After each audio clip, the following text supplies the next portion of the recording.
For those of you who are required to view this film for whatever reason, I would like to clear the air first. I would like to ask you to put aside the emotions that you feel about me, about the situation, about espionage in general. It's important to let you know, and foremost important, is that espionage is a very real thing. A lot of people tend to just put it off as something that happens in another sphere, another world, another plane. But it's very real, and it happens every day. It's happening right now.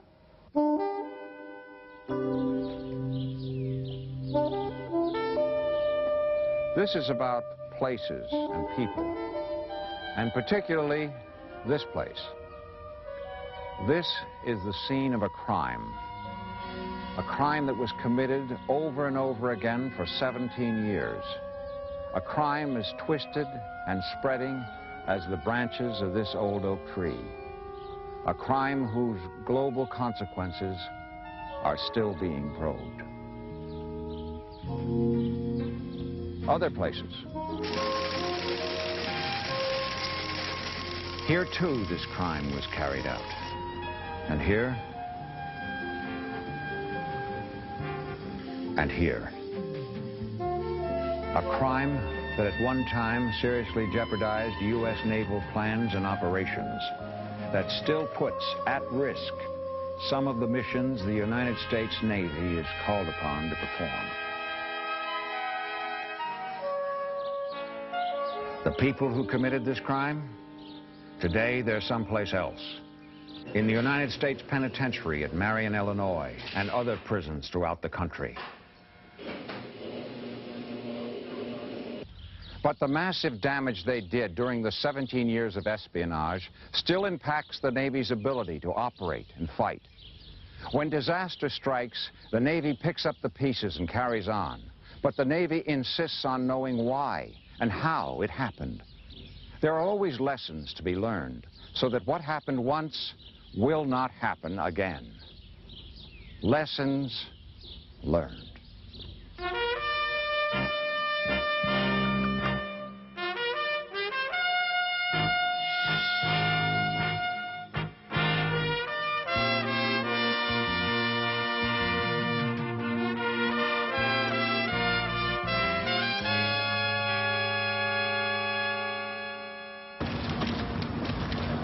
It hit the news like an international spy thriller, transposed somehow, strangely, into country roads and backyards from Norfolk to California. It was all there. The neatly lettered instructions from the KGB pointing to a rendezvous on a country road, the coded symbols, the spy camera. The facts that emerged from the flurry of reports were clear enough. A retired Navy warrant officer, John Walker, had been caught delivering Navy secret materials to the Soviets here on this spot, near the intersection of Partnership Road and White's Ferry Road, about 25 miles from downtown Washington, D.C. On the evening of May 19th, 1985, John Walker came here and placed a package containing classified Navy information at the base of this utility pole, a spot chosen by his KGB handlers. John Walker had visited this spot many times over the years to leave off bundles of Navy secrets. But this time, the package was retrieved, and John Walker was under arrest.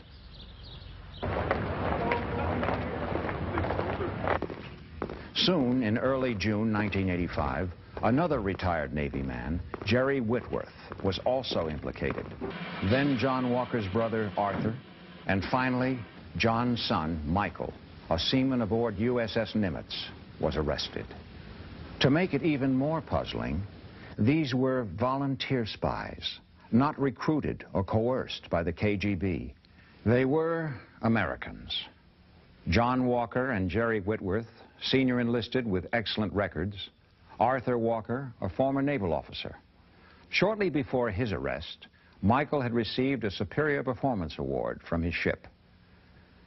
They were our people. But there it was. As far as anyone suspecting me of committing this crime, that was completely out of the question. Nobody ever suspected me of stealing documents from any of the commands that I was assigned to, mostly because of the way I carried myself. I didn't look like a spy. A year later, it seemed like it was all over. The Walkers and Whitworth had their trials, got long prison sentences, and disappeared from public view.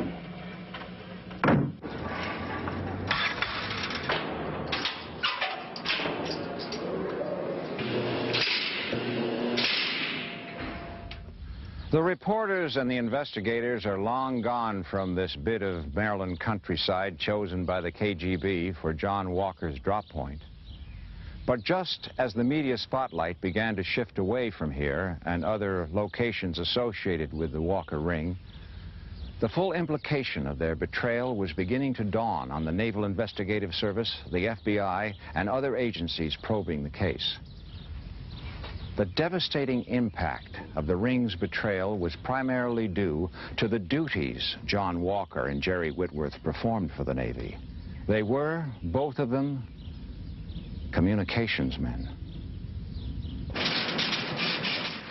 Communications, the coded message channels through which fleet talks to fleet, flag to flag.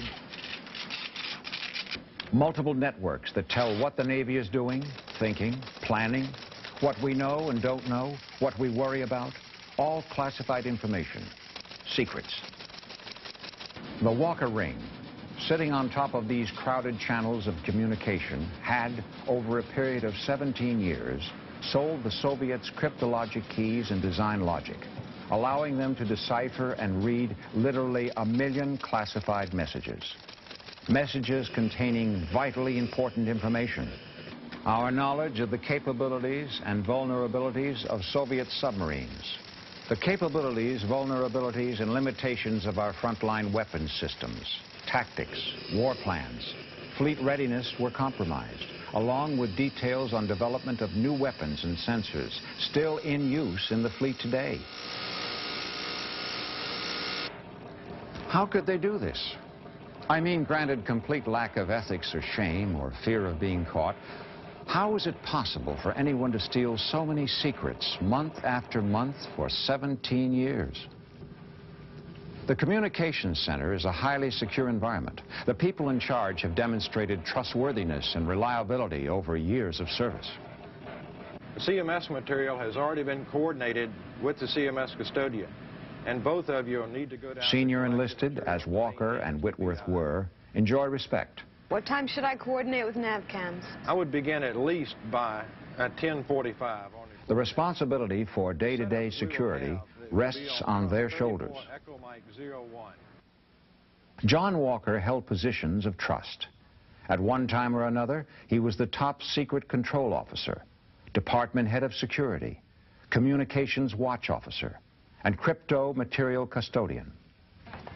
His duty stations included ComSublant, ComFiblant, and ComNavSurflant in Norfolk, Naval Training Center in San Diego, and USS Niagara Falls. A U.S. Navy commendation he received read, "Warrant Officer Walker is intensely loyal, taking great pride in himself and the Naval Service, fiercely supporting its principles and traditions." He was also, as we now know, the #1 KGB agent in the world in terms of the duration of his operation, the quality and quantity of information passed, and the severity of damage to the United States. The communication system itself is based on cryptographic machines and keying material, developed with great ingenuity to be literally immune from being penetrated. Briefly, if you succeed in intercepting an enciphered message, you still need 2 other elements to decipher it: the cryptographic hardware and key, the additional mathematical function. Key is the changeable factor for additional security. Keying material is what Walker and Whitworth stole and sold in great quantity to the Soviets, along with machine logic diagrams published in crypto systems maintenance manuals. Over many years, the Soviets had built up a global communications intercept system at listening posts, employing thousands of people. They daily copied Navy communications, vast amounts of traffic, but this was of relatively little value. Now, voluminous keying material provided by Walker and Whitworth at times opened a large volume of secret communications traffic to deciphering. And the massive hemorrhaging of Navy secrets began. How did it begin? Where did he start? To the best of our knowledge, based on evidence and Walker's at times unreliable word, there was one day during the winter of 1968 when John Walker, communications watch officer at Commsublant Norfolk, long on ego and short on cash, decided to commit treason. With a stolen KL-47 key list in his pocket, John Walker drove up to Washington. He then found the Soviet embassy and presented himself at its gates. They listened to what he had to say.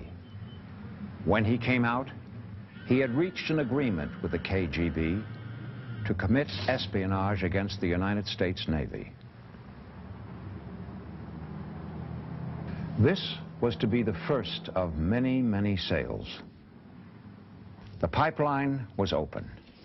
From this day forward, normally twice a year, crypto key lists and other secrets were Xeroxed and photographed. The film deposited at dead drops for pickup by Soviet agents. Nobody in Walker's work centers seemed to question his frequent use of the photocopier or why he consistently took work home with him. John Walker went 20 years without a security clearance update. He was a Navy veteran. He was one of us. In 1975, he recruited Jerry Whitworth, a radio man like himself, whom he first met in San Diego 5 years earlier. Whitworth's duty stations were many: USS Constellation, USS Enterprise, USS Niagara Falls, communications facilities at Diego Garcia, Stockton, and Alameda. They all afforded numerous opportunities to steal key lists. Whitworth, too, carried out wholesale theft of material without once incurring suspicion or censure. John Walker recruited family members. His brother Arthur, his son Michael, both participated willingly. During his short career in the Navy, Michael Walker was able to inflict serious damage. First assigned to VF-102 at NAS Oceana, then to Nimitz, Michael was granted an interim secret clearance without even having a national agency check. Michael was viewed as highly competent, a 4.0 sailor, yet he stole more than 1,300 messages and other documents during his stay on Nimitz, intending to pass them on to his father. At the time of his arrest, some of these were hidden away at the head of his bunk. While Michael did not have access to cryptologic materials, he provided to his father 37 documents which included information on Navy weapons and sensor systems, tactics, war plans, and our knowledge of certain Soviet air defense and satellite capabilities. I didn't do anything out of the ordinary in relationship to my job, which was basically handling classified information. So it wasn't difficult to take something off a computer, make a copy of it right under their noses, and carry on my normal duties. Immediately following Walker's arrest, investigators began probing losses inflicted by the ring. It would require some time before the full picture emerged of how much and how long Navy communications had been compromised. But as the painstaking process of tracing and analysis continued, as more and more key lists were added, more and more communications networks incriminated, it became clear that this nation had suffered losses that could only be described as appalling. From here to Norfolk, to Diego Garcia, to San Diego, to Nimitz, Niagara Falls, Constellation, we began to see, spreading out from here, a web of frightening proportions. we gradually came face to face with the reality. A large volume of Navy communications was exposed to Soviet scrutiny for long periods of time. Confirmation of this came from an unexpected source. Before Vitaly Yurchenko, the KGB defector who redefected, went back to the USSR, he was extensively debriefed. The Walker case was, he said, the greatest case in KGB history. We deciphered more than 1 million of your messages. If there had been a war, we would have won it. Still another source reports rapid expansion of KGB office space and facilities in Moscow during 1972 through 1982. We believe the expansion was directly connected to the need to handle large amounts of intercept intelligence made readable by the Walker Ring. Today, what the Soviets reaped from their bonanza is still impacting naval operations and planning. What did they learn? They learned operational and technical characteristics of frontline weapon systems and sensors.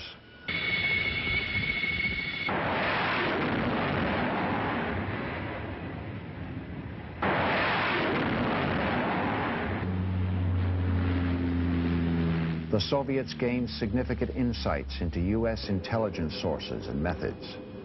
They gained significant insight into U.S. naval tactics, operational procedures, and contingency war plans.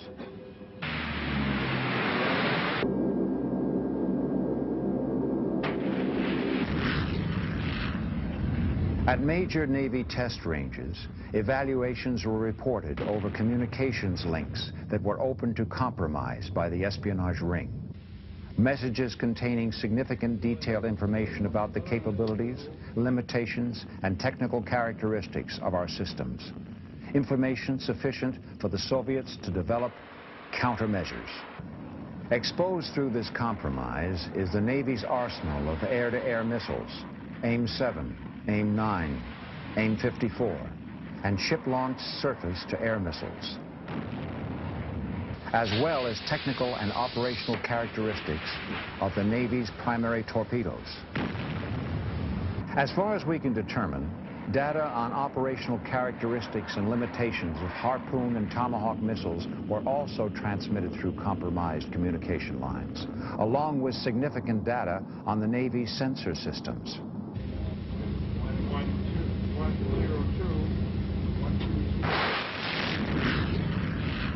The highly sensitive area of intelligence sources and methods was compromised by the spy ring.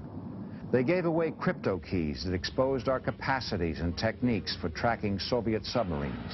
We believe that some of the recent Soviet advances in sound quieting their submarines are a direct result of being able to read Navy communications channels. Through the same sources, extensive information on U.S. intercept facilities was given away, as well as data on the satellites that provide U.S. photographic and electronic intelligence.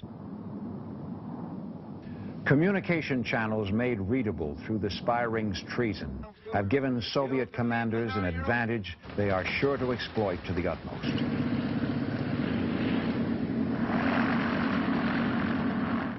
The Navy shall live for a long time in the shadow of the tragedy in which this deserted roadside is only one of the scenes. Lessons have been learned. The Navy has tightened security controls. Two-person handling of crypto key material is enforced.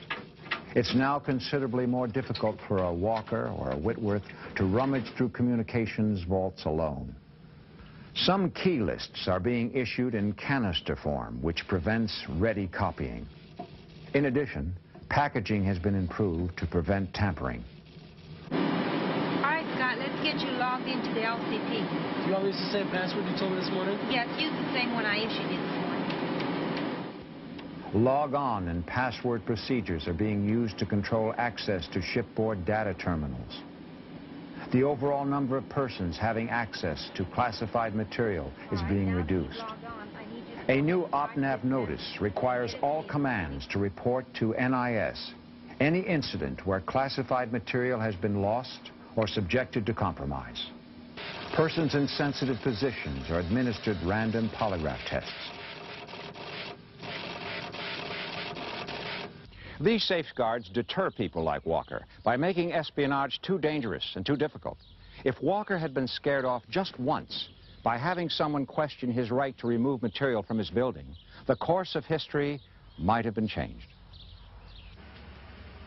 In this whole equation of spy versus security systems, there is one more important component: people.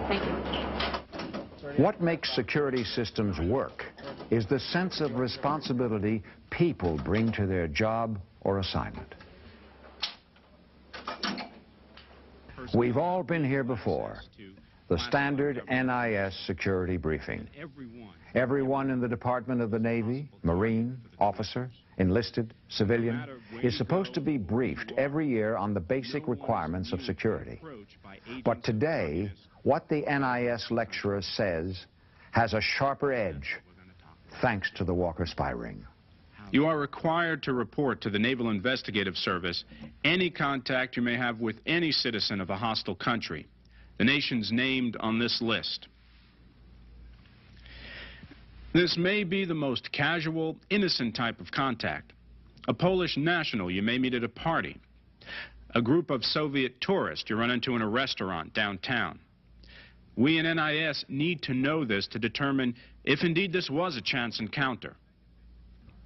The second basic requirement: anytime any person, an associate, a superior, a friend, anyone, regardless of nationality, rank, or status, attempts to obtain sensitive or classified information without proper clearance or need to know, that attempt must be reported. Remember, John Walker and his fellow spies were volunteers. They were not blackmailed or coerced by the KGB. They sold their services. The person in question doesn't have to look like or act like a spy. Remember, to all outward appearances, John Walker, Jerry Whitworth, and the others were typical Americans, people like you and me. Shipmates, neighbors, fellow watchstanders, friends, and also traitors. What about the people who knew Michael, John, Arthur, and Jerry? Here at Naval Operating Base Norfolk, at San Diego, and other places where the sad drama of the Walker spy ring was played out, are the other characters in the story, the shipmates and fellow workers, the people the spies worked with day after day. These are the people the spies betrayed as fully as they betrayed their country. Who were these people? How well did they know the chief, the sailor, the warrant, who turned out to be a spy? I think all the warrant officers that I served with, we had it was 5 of us, and we were a close-knit group, and we all went out together, and, you know, we went on the beach together, and it would have been the same thing if I found out that one of them had gotten killed in an automobile accident. I would have felt the same way, and that's just the way I felt about it when I found out that John was involved. I thought I really, after all those years with John Walker, socializing, being one of his crew members in the communications gang, I thought I knew John Walker pretty well. I guess I was really hoping that, no, this couldn't be true. This could not be happening. Not to Johnny Walker, not to the Navy, and not to the country. He was a fun person. He was a lot of fun to be with, very professional on the job. We became really good friends. You know, he was my best friend in the Navy. To this day, when I tell somebody that, you know, my best friend is in jail for spying, it still knocks me back. I don't know how to react to myself hearing myself say those words. I never thought of Michael as a criminal. To know that he knowingly, voluntarily sold secrets to the Russians, I think that is the one thing that really knocks my feet out from underneath me as far as being a friend of this person.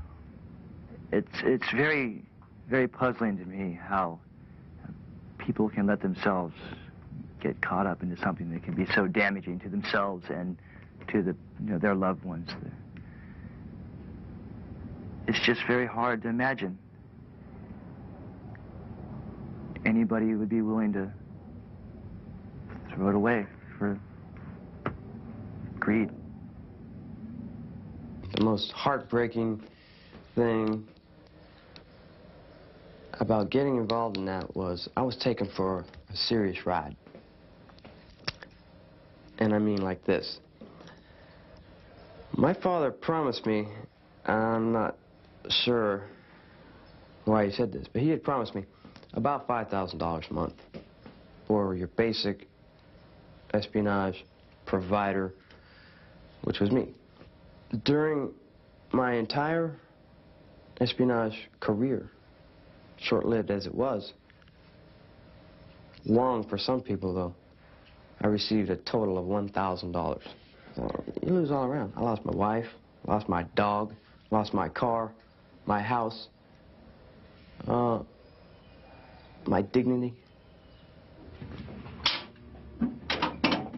The next time you're faced with the annoyance, the boredom, the trouble of observing security requirements, remember that more careful attention to security might have stifled the espionage careers of these individuals before they got started.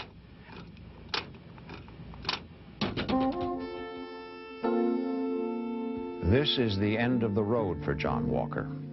The United States Penitentiary at Marion, Illinois, the maximum security prison in the United States. Here, he will spend the rest of his life behind bars and jagged concertina wire.